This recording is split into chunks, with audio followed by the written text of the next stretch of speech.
بسم الله الرحمن الرحيم الحمد لله رب العالمين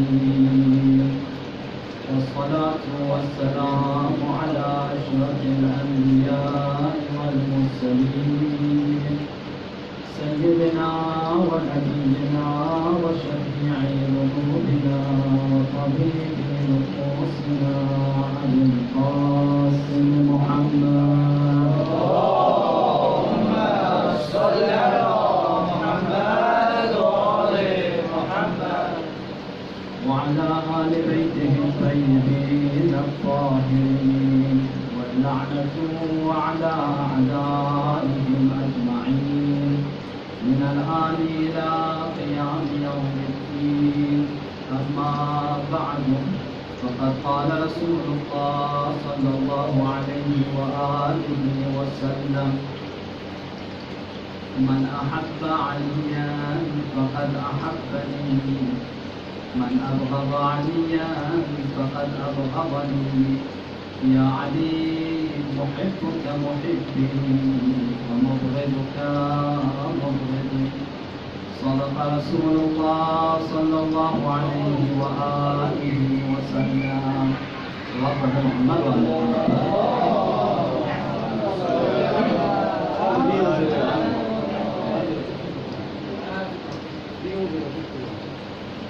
عزیزان گرامی اقدار جوانان عزیز محبان حیدر کرار عزیزان مولا علی علیہ السلام. آج کی شب ہمارے آپ کے لیے اتنا کافی ہے کہ آج کی شب یتیمی ہے حضرت علیہ السلام کی رات ہے.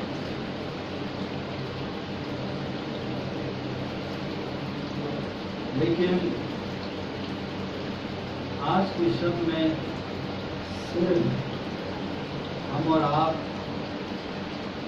اعمال مناجات دعا کے ساتھ ساتھ اپنے علم میں اپنے فکر میں اپنے اندیشے میں اپنے عقائد میں بھی اضافہ کرنے کی کوشش کریں. ہم اور آپ کچھ اس طرح کے پروگرام بنائیں کہ آج کے شب قدر میں پورے ایک کوشش کریں. جو دوست اس طرف میں سب کو بلا لیجیے اس طرف.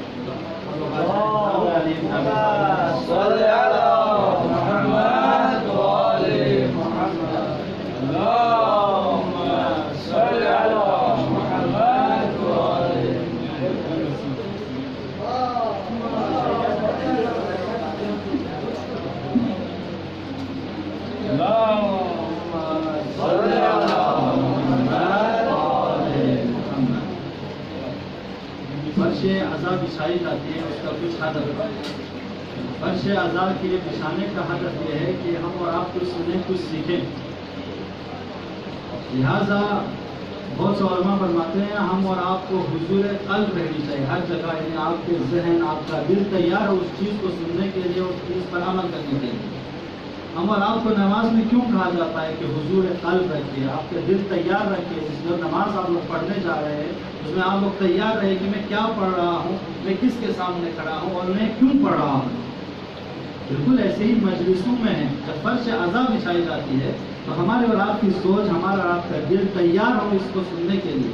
یہ تو مجلسوں میں آنے سے کوئی ہدایت نہیں پاتا.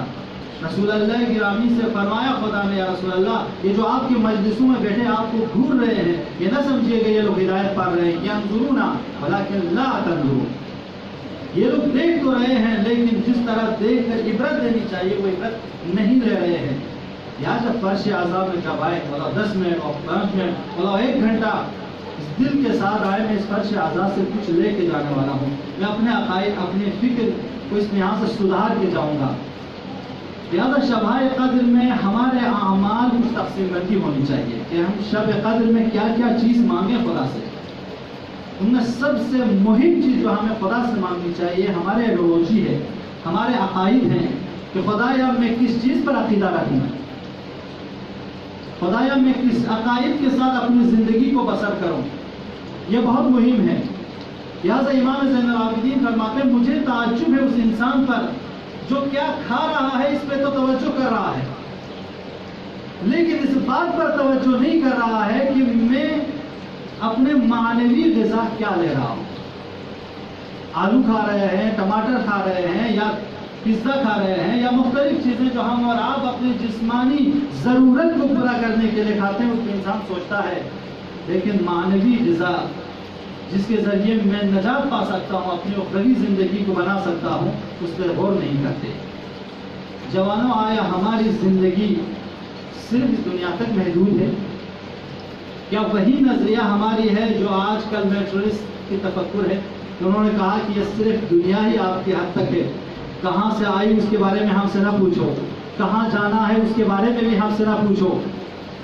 پریزنٹ دنیا ویسٹرن فلسفی کے یہاں ان 2 سوالوں کا جواب نہیں ہے کہ ہم کہاں سے آئے، ان کے پاس جواب نہیں ہے. ہمیں کہاں جانا ہے، ان کے پاس جواب نہیں ہے. ان کے پاس جب سے دنیا وجود میں آئی ہے تب سے ہم ہیں، اور جب دنیا ختم ہوگی ہم ختم ہو جائیں گے. This is the philosophy of Western philosophy. You can read and you can face it. So آیا ہمارا اور آپ کی ایڈیولوجی یہ ہے، لیکن اسلامک ایڈیولوجی میں یہ ہے کہ آپ کہاں سے آیا، انا للہ و انا الیہ راجعون. ہم خدا کی طرف سے آئے ہیں اور خدا کی طرف واپس جانا ہے. لہذا ہمارے یہاں نا امیدی نہیں ہے. ہمیں اس دنیا میں جیسی بھی زندگی بسر کرے ہمارے آئندہ ہے. لہٰذا یہاں خودکشی نہیں ہوتی، یہاں پہ پوچھ گرائی نہیں ہے. نہلیزم آپ لوگوں نے پڑھے ہوں گے، آج ویسٹرن فلسفی نہلیزم کا شکار ہو چکی ہے. کیوں؟ کیونکہ ان کو آئندہ نظر نہیں آ رہا. اتنا میں جاب کر رہا ہوں، اتنا کما رہا ہوں، لاکھوں کروڑوں کما کے کیا کرنا ہے؟ دنیاوی زندگی تو کافی ہے میرے لیے، جتنا مجھے کھانا ہے، اس میرے جسم کے لیے جو چیز ضرورت ہے میں فراہم کر چکا ہوں. لہٰذا پوچھ گرائی میں مبتلا ہو رہی ہے. اس کو کہتے ہیں نہلیزم. آج پڑھ لیجئے گا. ویسٹرن فلسفی آج پرنو گرائی میں، پرنوئزم میں مبتلا ہوتی جا رہی ہے. کیوں؟ کیونکہ آئندہ ان کو نظر نہیں آ رہی ہے. لہٰذا وحشیت، لہٰذا حیوانیت، لہٰذا لذت گرائی ان کے یہاں اصل و اساس بن چکی ہے ان کی زندگی کا، کہ جو ہو سکے لذت حاصل کرو، ولو محرم اور نامحرم کوئی فرق نہیں کرتا. ان کے یہاں فیملی اسٹرکچر خراب ہو چکی ہے. لیکن ہمارے یہاں آئندہ ہے. ہم اور آپ سے کہتے ہیں آپ 4 دیواری میں ہو تو بھی قانون ہے. آپ فری نہیں ہو، آپ قانون کے مطابق ہو. 4 دیواری میں ہی صحیح آپ کو ایک قانون کا فالو کرنا ہے. لہٰذا انا للہ و انا الیہ راجعون. تو ہماری زندگی ان کی زندگی سے، ہماری سوچ ان کی سوچ سے، ہمارے آئندہ ان کے آئندہ سے بے انتہا بلند ہے. تو جوانوں، کیا زیب دیتا ہے؟ ہماری زندگی ابدی زندگی ہے. ہم ہمیشہ رہیں گے، ہم مریں گے نہیں. انا للہ و انا الیہ راجعون. ہم ماں کے پیڑ میں تھے، ہم نطفہ تھے، جسم بنے، انسان بنے، پیدا ہوئے. انتقال ہے، پروسیس ہے. یہ میچر دنیا کی پروسیس ہے، نیچر پروسیس ہے، جس کو آپ لوگ یونیورسل ٹروتھ کہتے ہو. یہ سارے وہ پروسیس ہے جسے انجام دینا ہے اس دنیا سے مرنے کے بعد یعنی انتقال کر کے ہمیں آئندہ آخرت کی طرف جانا ہے. یہ پروسیس ہے. لہٰذا ہم اور آپ کو کیا کہتا ہے کہ جو جنت میں جائے گا خالدین فیہا، ہمیشہ جنت میں رہے. اور جو جہنم میں جائے گا خالدین فیہا، وہ ہمیشہ جہنم میں رہے گا. اس کا مطلب مرنا نہیں ہے، فوت نہیں ہے. یہ تصور کبھی نہیں رکھیے گا کہ بس ہم مر گئے، بس جس طرح میٹرس کو کہتے ہیں مر گئے، ختم ہو گئے. ٹھیک ہے، ہمارے جسم ختم ہو جائے گی، لیکن ہماری روح جس کو ہم نے خدا سے حاصل کی ہے وہ ہمیشہ رہنے والی ہے. بس جوانوں، پھر برنامہ، پھر پروگرام اس ہدف کے تحت بنائیے. آپ کے پروگرام میں، آپ کی زندگی کے نظام میں اور دوسروں کی زندگی کے نظام میں یہ فرق ہونی چاہیے، کیونکہ آپ کا ٹارگٹ بڑھ جہاں بلند ہے ان کے ٹارگٹ کے مطلب. آج علی ابن ابی طالب سے یہ ہم پوچھیں، علی ابن ابی طالب تو فرماتے ہیں کہ دنیا کے لیے ایسے جیو کہ جسی دنیا میں عمر بھر تمہیں رہنا ہے، لیکن اپنی آخرت کے لیے ایسی جیو کہ اس کے بعد تمہیں مرنا ہے. یہ بتاتا ہے ہمیں. یہاں سے یہ دنیا، مولانا فرماتے ہیں یہ دنیا کیا چیز ہے؟ یہ دنیا وہ ہے انبیاء الہی کے لیے مسلح کی جگہ ہے، اولیاء کے لیے کسب جنت کی جگہ ہے. آپ کو جنت خدا کی بہترین انعام ہے. جو لاسٹ رزلٹ، جو آج ہم اور آپ پی ایچ ڈی کر کے اپنا کہتے ہیں کہ ہم پی ایچ ڈی اسکالر ہیں، اسلام کے نگاہ میں آپ پی ایچ ڈی یا اسلامی اسکالر تبھی کہہ پائیں گے کہ آپ جنت کے مستحق ہو چکے ہوں. لاسٹ اسٹیج ہمارے اور آپ کی زندگی پہ یہ ہے کہ ہم جنتی بنیں. لہٰذا مولا علی فرماتے ہیں یہ دنیا ایک ایسی چیز ہے کہ جس کو دنیا میں تم لے کر آخرت کی تجارت کرو، آخرت کو حاصل کرو۔ لہٰذا ہم اور آپ روایت میں بہت پڑھتے ہیں کہ اس دنیا میں دو نوع کے انسان ہیں، یا تو وہ ہیں کہ جنہوں نے دنیا کو خریدا آخرت کو برباد کر دی، اور آخرت کو خریدا دنیا کو برباد کر دی۔ لیکن ہمارے یہاں ہمیشہ خیر الامور اوسط ہوا ہے، آپ دنیا سے اتنا لیجئے کہ آپ کی آخرت آباد۔ اس کے علاوہ سے پروگرام ہمیں بنانا ہے، کچھ ایسے پروگرام تو ہونی چاہیے کہ اسی بنا پر میری آخرت بنے اور آپ دنیا کی نعمتوں سے بھی فائدہ اٹھا سکیں، لذتوں سے بھی فائدہ اٹھا سکیں۔ لہٰذا وہ کون سے عمل ہے، ہم اور آپ کیسے جانیں کہ ہمارا خدا ہم سے راضی ہے؟ کوئی کیٹیگری ہے، کوئی معیار ہے کہ جس کے ذریعے ہم اور آپ 2019 میں زندگی بسر کرنے والے یہ بیان کر سکیں، یہ احساس کر سکیں اپنی زندگی کو میں یہ مطمئن ہو سکے آیا خدا مجھ سے راضی ہے یا نہیں؟ علماء فرماتے ہیں کہ دو چیزیں ہیں کہ جس کو مطابق آپ اندازہ کر سکتے ہو کہ آپ کا خدا آپ سے راضی ہے۔ وہ کیا تھا؟ ایک تو یہ کہ جب بھی اولیاء خدا سے محبت کرنے والے متقی پرہیزگار لوگوں سے آپ کی محبت بڑھ جائے، سمجھو خدا آپ سے راضی ہے۔ ایک ملا آپ اور ہمارے درمیان بہت سے مومنین ہیں، بہت سے مومنات ہیں، بہت سے لوگ ہیں جو خدمت کر رہے ہیں، بہت سے لوگ ہیں جو آپ کے دین کے لیے، جو آپ کی زندگی کے لیے کوشش کر رہے ہیں۔ اگر آپ کو ان سے محبت ہو رہی ہے، ان کی خدمت میں آپ ہاتھ بٹا رہے ہیں، ان کے تمام مشن میں آپ اپنے کو حصہ بنا رہے ہیں، تو سمجھیے کہ آپ سے خدا راضی ہے۔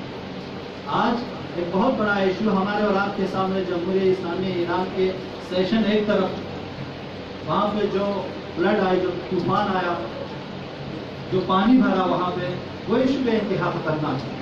ہم اور آپ آج یعنی آپ کے خیمگاہ علی ابن ابی طالب ایک طرف، تمام کفر ایک طرف ہے، ایران برحال ہمارے اور آپ کے لیے مائع افتخار ہے۔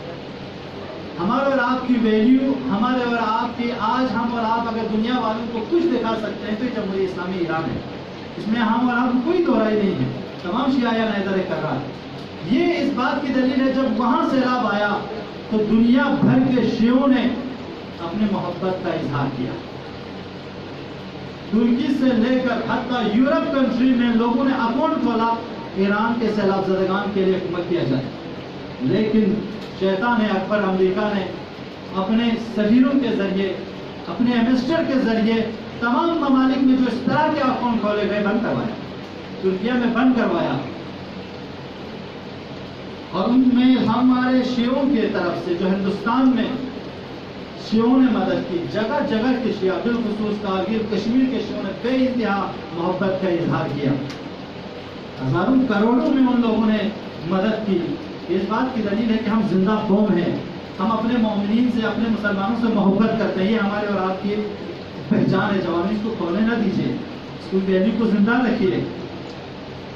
آج ایران کے 3000 سے زیادہ گاؤں پانی میں ہیں، 3 اسٹیٹ گاؤں میں ہیں، ہزاروں سے زیادہ اسکول پانی میں ہیں، بہت سے مدارس پانی میں ہیں۔ تو یہاں پہ ہم اور آپ ان کو نجات نہیں دینا چاہیں گے؟ کیا وہ شیعہ نہیں ہے؟ کیا وہ مسلمان نہیں ہے؟ مولا علی مالک اشتر سے کہتے ہیں، مالک اشتر دیکھو جو تم حکومت کرنے جا رہے ہو، جس قانون کو عمل کرنا، کہا تم دوسروں کے ساتھ بہترین طریقے سے پیش آنا، چاہے وہ تیرے دین کا ہو یا نہ ہو۔ تو یہ نہ سوچنا کہ یہ مسلمان ہے تبھی تو میں اس کے ساتھ صحیح انداز میں قانونی کے ساتھ پیش آؤں گا، لیکن جو مسلمان نہیں ہے، جو اسلام پر عمل نہیں کرتا، ان کے ساتھ میں صحیح رویہ اختیار نہیں کروں گا۔ لہٰذا مولا فرماتے ہیں یا تو وہ تیرے دینی بھائی ہے یا وہ تیرے خلقت میں بھائی ہے۔ تو بھائی کے ساتھ جو رویہ اختیار کرنا ہے تو تمہیں وہی رویہ اختیار کرنا ہے۔ آج ہم اور آپ فلسطین پہ، آج ہم اور آپ دنیا بھر میں جو ظلم ہوتے ہیں ان کے خلاف آواز بلند کرتے ہیں۔ تو آج جمہوریہ اسلامی ایران میں اس خطرناک سیشن بڑھائے گئے اور آج امریکہ اپنی حد تک آ گیا، اس کے بعد آگے نہیں جا سکتا، لیکن اس موقع پہ رہبر معظم انقلاب فرماتے ہیں اب ہمیں ڈر نہیں ہے، اب ہم مذاکرہ نہیں کریں گے۔ اس لیے نہیں کریں گے کیونکہ اب ہمیں یقین ہو چکا ہے کہ کامیابی ہماری ہی ہے اور امریکہ ہم سے جنگ نہیں کر سکتے۔ امریکہ کی جنگ یعنی امریکہ تو آج شیطان اکبر صرف شیعوں کے لیے تو امریکہ شیطان اکبر نہیں ہے، سنیوں کے لیے بھی شیطان اکبر ہے، دوسرے ممالک کے لیے بھی شیطان اکبر ہے۔ تو ایسے دور میں اپنے محبت کا اظہار تبھی کر سکتے ہیں کہ ہاں پر آپ کتنا محبت کرتے ہیں کسی سے، جب مسلمانوں پہ ظلم ہو رہے ہوں، اپنے پاس میں، اپنے گاؤں میں، اپنے شہر میں کہیں پہ ظلم ہو رہے ہو، وہاں پہ ہماری آواز بلند ہو، تب ہم اور مسلمان ہیں۔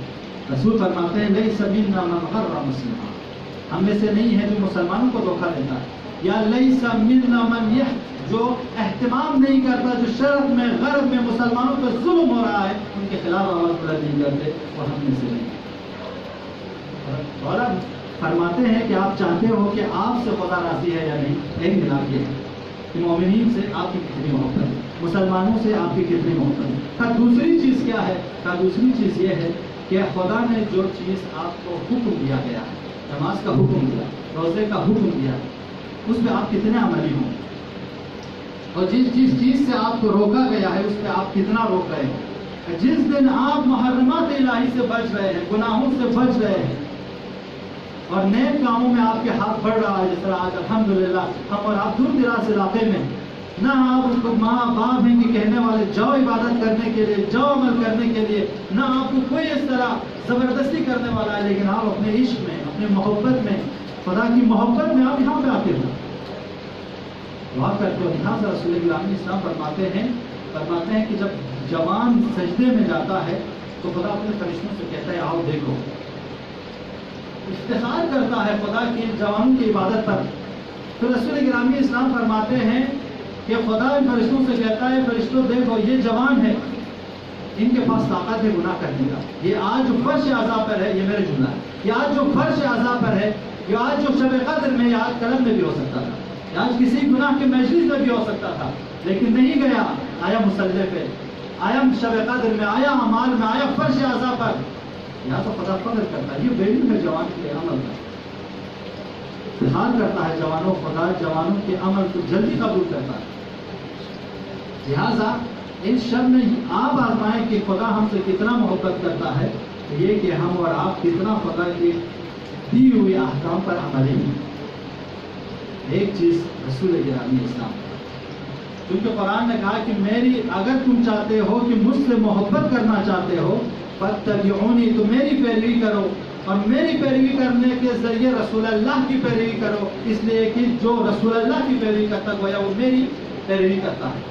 یہاں پہ رسول گرامی اسلام آ کے ملا قرار دیتا ہے، من احب علیٰ فقط احب، جو علی سے محبت کرتا ہے اس نے مجھ سے محبت، من ابغض علیٰ فقط ابغضنی، جس نے علی سے بغض و حسد کی، نفرت کی، اس نے مجھ سے نفرت کی۔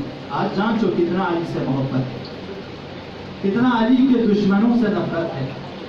یا علی یحبک محبک محب، علی تیرا دوست میرا دوست ہے، تیرا دشمن میرا دشمن ہے، مبغضک مبغض۔ یہ رسول اللہ احساس میں آ کے جملہ نہیں کہہ رہے ہیں، یہ رسول اللہ عاطفیت میں آ کے جملہ نہیں کہہ رہے ہیں، یہ رسول اللہ ایک واقعیت بیان کر رہے ہیں۔ جوانوں چاہتے ہو باقی پیرو رسول بننا تو پیرو یا علی بن ابی طالب بنو۔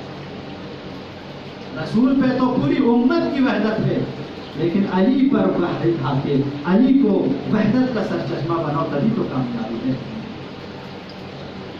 لہٰذا امام علی کے فضائل کے بارے میں اہل سنت کے عالم دین کہتا ہے کہ علی جس کی فضیلت کو دشمنوں نے حسد میں چھپایا، حسد کے بنا پر چھپایا، اور دوستوں نے دشمنوں کے خوف سے چھپایا، وہ علی کی فضائل رسول گرامی اسلام اپنی زبان سے فرماتے ہیں۔ 2-3 روایات اس کے بعد احمد تمام۔ رسول گرامی اسلام فرماتے ہیں یا علی ما عرف اللہ، خدا کو کسی نے نہیں پہچانا، الا انا وانت، سوائے میرے اور تیرے، ما عرفک، تجھے بھی کسی نے نہیں پہچانا سوائے اللہ کے اور میرے، اور مجھے بھی کسی نے نہیں پہچانا سوائے تیرے اور خدا کے۔ یہ علی بن ابی طالب کی شخصیت ہے۔ کہاں ہمارے اور آپ کی سوچ وہاں تک پہنچ سکتی ہے؟ خود رسول فرماتے ہیں علی کو تم کما حق تو نہیں پہچان سکتے، تو جس علی کو ہم پہچان نہیں سکتے اس علی کے خدا کو کیسے پہچانیں؟ جب پہچانیں گے نہیں کیا کریں گے؟ کہا ان کے بتائے ہوئے اعمال پر، ان کے بتائے ہوئے الفاظ پر عمل کرو۔ رسول نے فرمایا کہ اب کیا کریں؟ کہا جو علی ابن ابی طالب، پتہ ہے کہ علی ابن ابی طالب کو خدا نے وہ فضیلت عطا کی ہے کہ جس کی کوئی شمارش نہیں کر سکتا۔ فرماتے ہیں کہ اگر پوری دنیا کے درخت قلم بن جائے، لو کان اشجار و اقلاما، پوری دنیا کے درخت قلم بن جائے، والبحار مدادا، اور پوری دریا روشنائی بن جائے،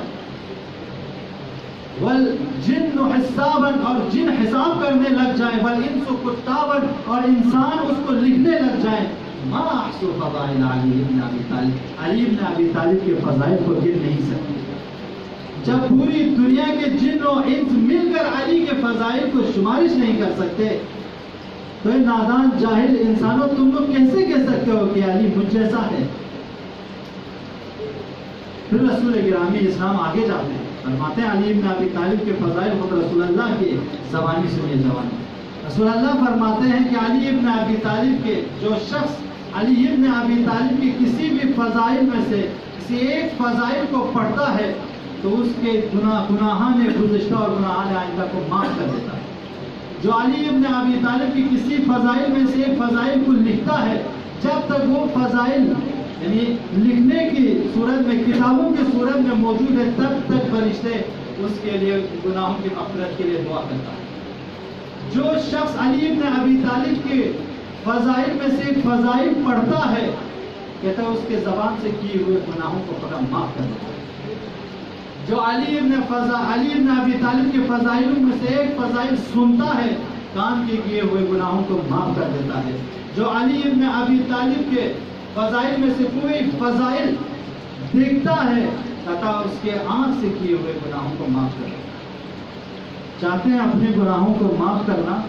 فضائل علی ابن ابی طالب پڑھ لو، سن لو۔ رسول اللہ بول دے رہے ہیں، رسول اللہ فرما رہے ہیں کہ بخشش تم لوگوں کی اسی ہے۔ لہٰذا جوانوں، فضائل علی ابن ابی طالب میں جتنا کہا جائے کم ہے۔ ہمارے اور آپ کے پاس الفاظ نہیں تو علی ابن ابی طالب کے واقعی فضائل کو بیان کر سکے۔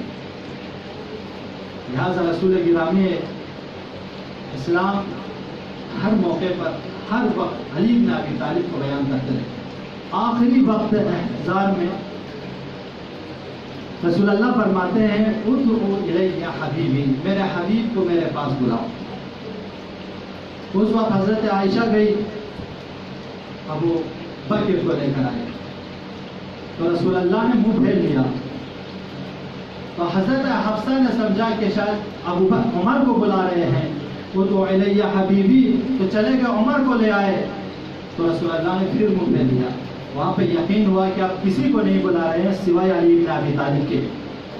چلے گئے علی ابن ابی طالب کو بلائے، رسول اللہ بیماری کی حالت میں اٹھتے ہیں، سینے سے لگاتے ہیں، سینے سے لگانے کے بعد روایت بتاتی ہے کہ 1000 حدیث رسول گرامی نے امام علی کو تلقین کی۔ حبیبی، تو یہاں پہ ہم اور آپ ایک عقیدت والا جملہ کہہ سکتے ہیں، جس کو رسول اپنی زندگی میں حبیب کہنا گوارا نہ کرتا ہو، کیا وہ رسول اللہ کے بعد جانشین بن سکتا ہے؟ ہر ایک سوچنے کے لیے مقام ہے۔ صحابی رسول اپنی جگہ پر، ان کی قربانیاں اپنی جگہ پر، لیکن جو حقدار، جو پوسٹ امامت کا ہے، جو خلافت کا ہے، وہ صرف علی ابن ابی طالب کا ہے۔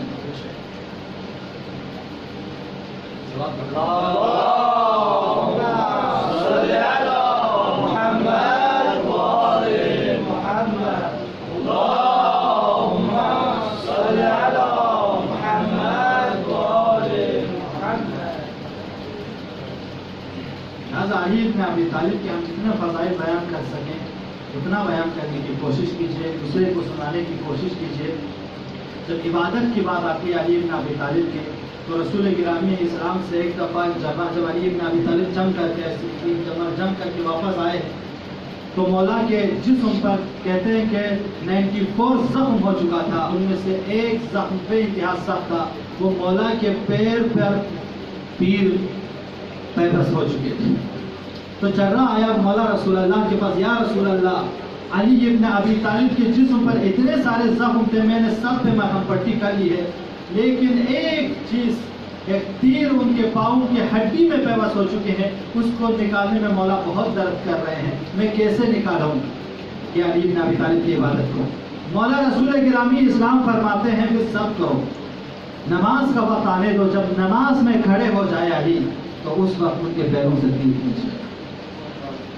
یہ علی بن ابی طالب جب اپنے معبود حقیقی سے مل جاتے ہیں تو بھول جاتا ہے دنیا کا غم کیا ہے.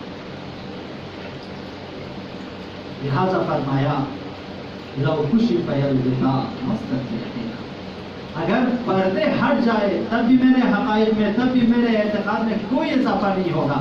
کیوں؟ علی بن ابی طالب اس حقیقت پر، اس واقعیت کو درک کر چکے ہیں. لہذا کسی نے پوچھا یا علی کیا خدا کو دیکھ سکتے ہیں؟ کہا خدا بغیر دیکھے خدا کو میں کیسے عبادت کر سکتا ہوں؟ تو کہا کہ لیکن خدا ان آنکھوں سے دکھائی نہیں دیتا، ان کے لیے ہمارے اور آپ کے دل کی آنکھ کھلی ہونی چاہیے. آج چاہتے ہو علی بن ابی طالب والی زندگی بسر کریں، علی بن ابی طالب والی عبادت ہماری آپ کی ہو، تو کوشش کریں کم سے کم دلوں کو بیدار کرنے والی باتیں کیا ہے، دلوں کو زندہ کرنے والی باتیں کیا ہے. آیت اللہ حسن زادہ عمولی فرماتے ہیں کہ ہر ایک سے دوستی نہ کیا کرو، نامحرموں سے دوستی نہ کیا کرو، چاہے مرد ہو چاہے عورت ہو. حسن زادہ عمولی، آیت اللہ حسن زادہ عمولی بہت بڑے عارف ہیں، ابھی بھی باحیات ہیں. پوچھا ان کے شاگرد نے آغا آپ بتا رہے ہیں کہ نامحرموں سے دوستی نہ کرو، چاہے مرد ہو چاہے عورت ہو. یہ تو سمجھ میں آتی ہے کہ عورتوں نامحرموں سے دوستی نہیں کرنی چاہیے، لیکن کیا مرد بھی نامحرم ہو سکتا ہے؟ فرماتے ہیں ہاں مرد بھی نامحرم ہو سکتا ہے. ہر وہ شخص جو تجھے عبادت سے روکے، ہر وہ شخص جو تجھے نیکیوں سے روکے، ہر وہ شخص جو تجھے کار خیر سے روکے، وہ تیرے حق میں نامحرم ان سے دوستی نہ کرے. آ جائیے ایسی دوستی بنائیں جس میں آپ نیکیوں میں اضافہ کر سکیں، آپ اپنے اعمال کو بہتر بنا سکیں، چاہے نامحرم مرد ہو عورت ہو. یہ ہے آیت اللہ، یہ ہے لوگ. لہذا ہم اور آپ جب بھی کوئی نیک عمل کرتے ہیں تو وہ نیک عمل ہماری زندگی میں اثر انداز ہوتا ہے، لکھا جاتا ہے فاعل الخیر خیر منہ وفاعل الشر شر منہ. علی بن ابی طالب فرماتے ہیں جب آپ کوئی نیک کام کرتے ہو آپ اس نیک کام سے بہتر ہوتے ہو، لیکن جب آپ کوئی برے کام انجام دیتے ہو آپ اس برے کام سے بدتر ہوتے ہو. اب خود اس میلاد کے تحت اندازہ کر لیجئے، اگر ہم اور آپ کوئی غیبت کرتا ہے تو ہم غیبت سے بھی بدتر ہیں، جھوٹ بولتے ہیں تو جھوٹ سے بھی بدتر ہے، حسد کرتے ہیں تو حسد سے بھی بدتر ہے. لیکن اگر ہم اور آپ نماز پڑھتے ہیں، روزہ رکھتے ہیں، نیک کام کرتے ہیں، اس نیک کام سے بھی ہم اور آپ بہتر ہے. علی بن ابی طالب فرماتے ہیں یہ میلاد اور معیار اپنی زندگی میں نبھائیے، ان پر عملی کرنے کی کوشش کیجیے. آج کی رات ان کو عملی کرنے کی رات ہے، لہٰذا توسل کریں، دعا کریں. علی بن ابی طالب کی اور ایک عمل کہ عفو و بخشش. علی بن ابی طالب میں عفو و بخشش کی طریقے. مولانا فرماتے ہیں کہ اپنے اندر ایک چیز کو ایجاد کرو، وہ عفو و بخشش، معاف کرنے والی صفت کو. کیونکہ اس دنیا میں جب آؤ گے بہت سے لوگ ہوں گے تمہیں دل سے دکھائے گا، تیرا دل دکھائے گا، تمہیں آزار دے گا، تمہیں سختیاں برداشت کرنی ہوگی. لیکن تم نے اگر اپنی زندگی میں معاف کرنے والی صفت ایجاد کر لی تھی، جو بھی دکھائے معاف، اب تم سب سے کامیاب ہو سکتے ہو. لہٰذا آج کی رات ابن ملجم کو، میرے کل کے دن میں ابن ملجم کو ناشتے پر مولا اس کو جب ناشتے لایا جاتا ہے، ناشتہ لایا جاتا ہے، ابن ملجم کو مولا بلاتے ہیں، کہتے ہیں حسن اور حسین ابن ملجم کو ناشتہ کھلائے، اگر ناشتہ نہیں لیا ہے تو میرا ناشتہ لے جاؤ ابن ملجم کو دے. یہ اب دیکھو حسن و حسین، ابن ملجم نے مجھے محراب میں ایک ہی ضربہ لگایا ہے، اگر تم لوگ قصاص لینا چاہو تو ایک ہی ضربت لگانا، دو ضربت لگانے کا حق نہیں ہے، ایک ہی ضربت لگانا. حسن و حسین ابن ملجم کو لوگوں کے حوالے نہ کرنا، لوگ غصے میں آ کر اس کو مار پیٹ کر سکتا ہے، تم لوگوں کے حوالے نہ کرنا. جو بلا کے ابن ملجم کو جوانوں، یہ ہے مولا ہمارے اور آپ کے مولا. یہ ہے ابن ملجم آیا، آنے کے بعد مولا نے اپنا ناشتہ اپنا دودھ ابن ملجم کو پلایا. اس کے بعد کہا بھائی ابن ملجم کیا میں تیرا برا امام تھا؟